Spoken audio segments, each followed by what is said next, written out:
Hi and welcome to this week's video. Hopefully you've been having a great Easter when you've watched this, and I know that I've been flying, so hey ho. So let's see what I get up to. Come on then. Well, you remember I welded up the exhaust on this side, and well, it's acceptable. I wasn't particularly happy with it because it's not as close to perfection as I'd like it to be, but it's usable without too much hassle. Right, moving on to this side. I've been putting it off, I've got to say, because welding stainless steel is not my favourite, and but hey ho. So this is the second one.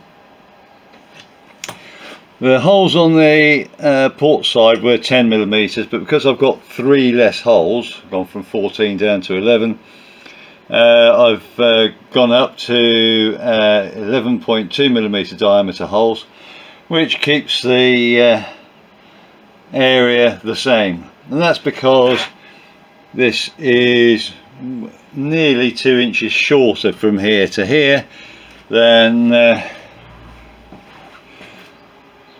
that one, because of the stagger. Let's see if I can show you this.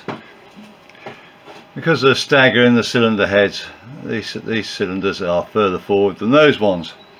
So I was trying to get the exhaust so when you look at it from the side or the front, it sort of it looks about the same, and when you look at it from the side, they finish at the same point. But it's 7.5 inches from, here's my finger, here to here, 7.5 inches. So yeah, overall the same. Piccolo pipe, you might be able to detect there's a slight bend in it on both sides. That's just shrinkage from the weld, I'm afraid. Without being able to clamp the pipes on each side of the joint really tightly and allow it to cool down in that fixed position, it's got a very slight bend. And that's because I did the outer side edges sort of last. I do have the odd pang of worry perhaps with these is in the fact that they are one piece, so they will have a tendency to crack, probably at the Y joint, although with adding the EGT probes in there, so with that sort of fillet area around it, that might negate that. But if they do crack, well, I can weld them.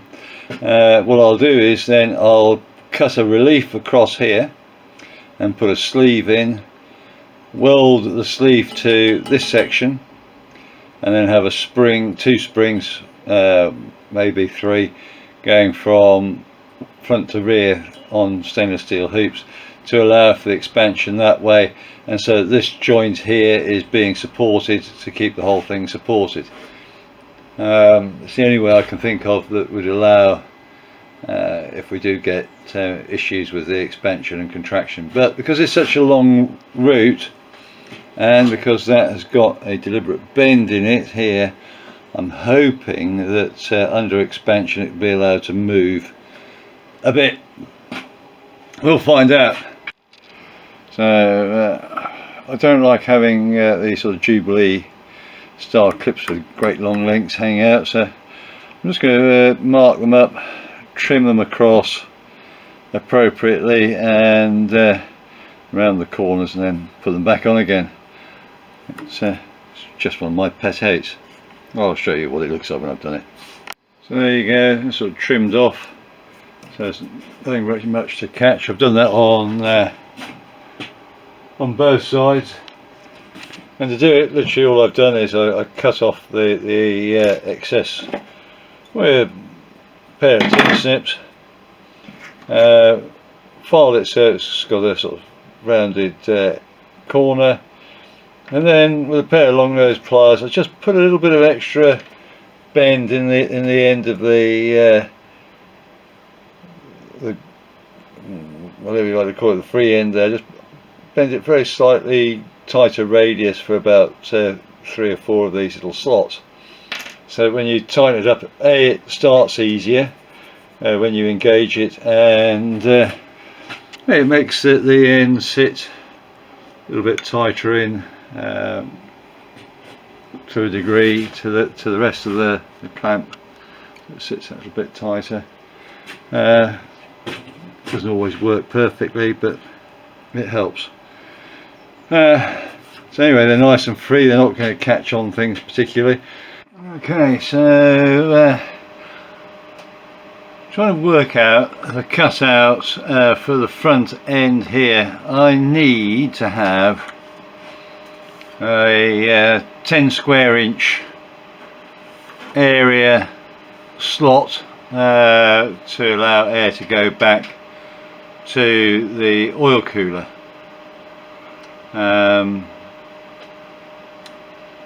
I'm actually going to run it so that it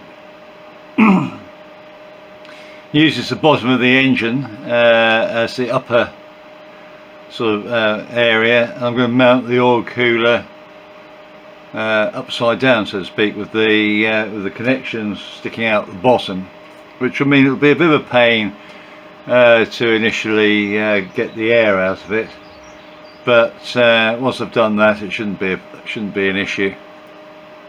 When you do an oil change on this aircraft, it won't drain the oil cooler, so you have to run the engine a second time, so to speak, and then do the oil change in 2 parts if you're going to do that. Or do as I plan to do, which is actually just have the oil changes a little bit more regular, possibly. I'm going to look into that anyway. So looking at it, excuse me, well, I've got a bit of a frog in my throat. Things, if you sort of look at the cowl, the drawn out area doesn't look quite central. That's because the cylinders on this side are further forward, so there's a slight cutout there which makes it look a bit wacky, but it is actually central either way. And I've got this is the side, this is the joint line on the centre of the engine, so that edge there is the centre of the engine. This nodule which is sticking out is not in the middle, so again that makes it look a bit wacky.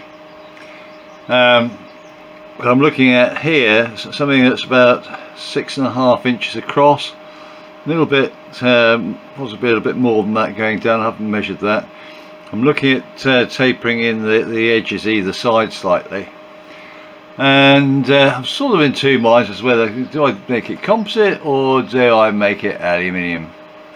I've been humming and hawing over that a little bit, and I feel to get it to actually comply really nicely with the rest of the cowl, an aluminium item would be quite nice, and I can put like strips going across, hopefully fold them into the one piece of aluminium, which would make it look reasonably decorative and let the air go through, and then I can work out the rest of this with, once the hole's cut, I can put my hands in and get things sorted out there.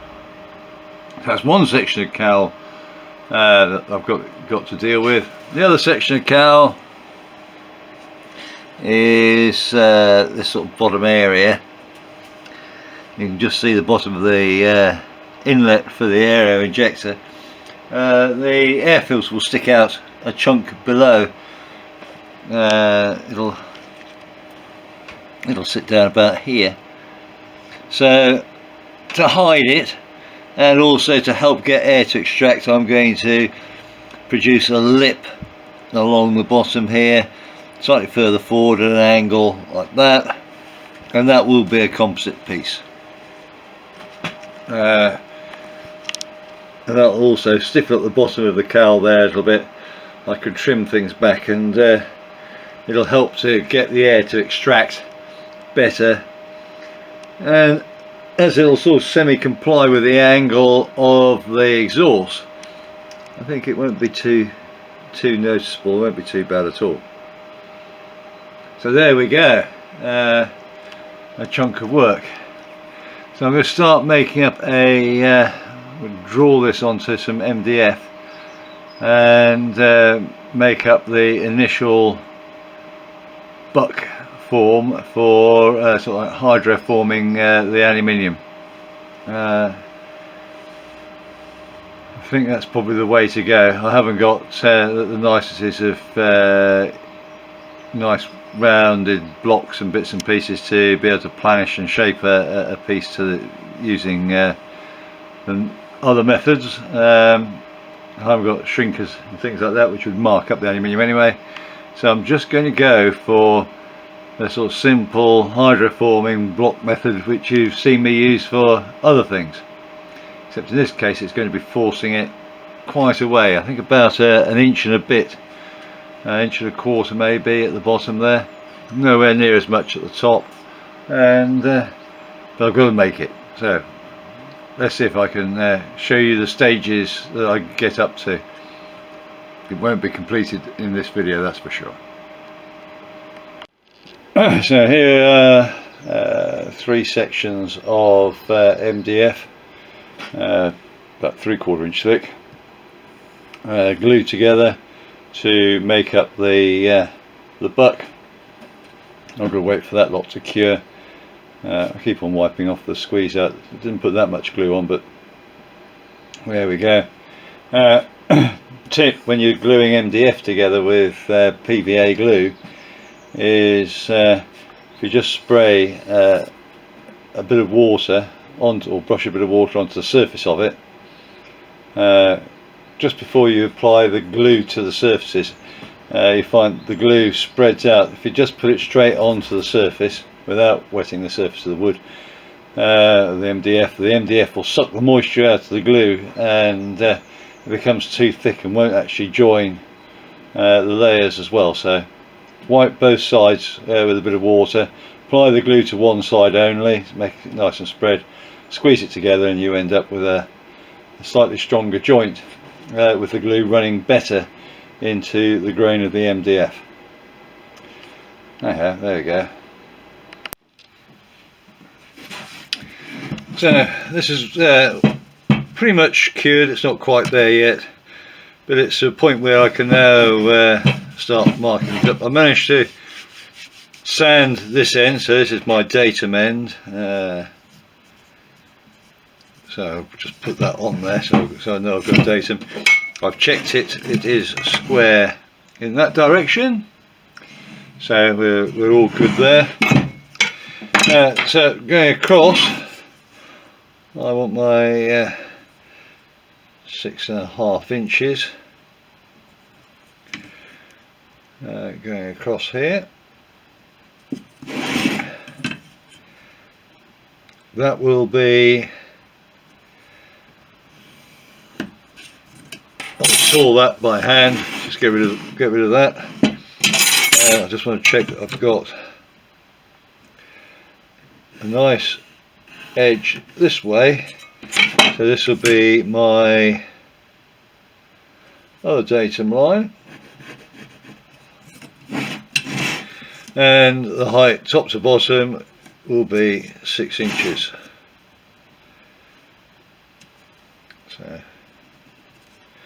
a little bit off the top and bottom, and the reason for that, I've sort of set it up to take a bit off the top and the bottom there, is due to the fact there's a slight wave where I could cut this with a jigsaw, so by doing that we get rid of that. So I can hand cut this halfway across there, and then I'll sand it as a block. So that's going to be the basics. I've got to then work out what the radius is I'm going to put on each side up here, and I'm going to put a taper going in for the bottom slightly, so it'll have a square but it'll come in to give it a little bit more shape, and on the side here there'll be quite a chunk of a sort of taper going across there, sort of an angle, something like that, which will put this more or less vertical on the front face of the cowl. So I'll do a little bit of play, but I won't get much further than that today, just going around the edges. Well, I've got two of the sides done. The other two sides I've yet to complete. I've got this one partially done. This one's nowhere near yet. I've got good chunks still to take off, but we're getting there. Make sure you wear a mask when you're sanding this MDF, the medium density fibre board. It is not good for you at all, really. So this datum will be the top, and so will be sort of the narrow line, so something about there, and bottom, just to keep myself in line with things, and this is the front face. So I'll draw in the tapers and bits and pieces on here, but we're getting there. That's it really for this week. Well, I hope you all had a good Easter. I had a little bit of flying, as you have seen in the flying video, the last video I put out, which has slowed me down a little bit, but at least I managed to get the exhaust done to an acceptable standard, not to my personal wishes of standard, but it's definitely an acceptable exhaust. I've been tidying up the Jubilee clips on the intake side, because I don't like having bits hanging out, and I might have one or two others I'll get to as and when. And I've started on the block work for making the buck for the intake air to go through for the oil cooler and engine cowl area. So not a huge amount of progress to see, I suppose, but it's all bits which help to get the thing going forward. Just want to make a quick sort of shout out to you all. Anybody who considers there's a question they'd like to ask, or a bit more detail which you feel I haven't given, please put a question in the comments and I'll try to get back to you. Or if there's something you'd really like me to cover specifically in a video, if I can do it, I'll include it in the next video or whatever. I will try to do so. Anyway, look after yourselves, keep well, and hopefully I'll catch you in the next one. Bye now. Thank you for watching. If you enjoyed the video, please hit the thumbs up. You can subscribe or even hit the little bell notification for future videos. Any comments would be appreciated, and I'll try to get back to you as soon as I can. Remember, go fly and feel the sky.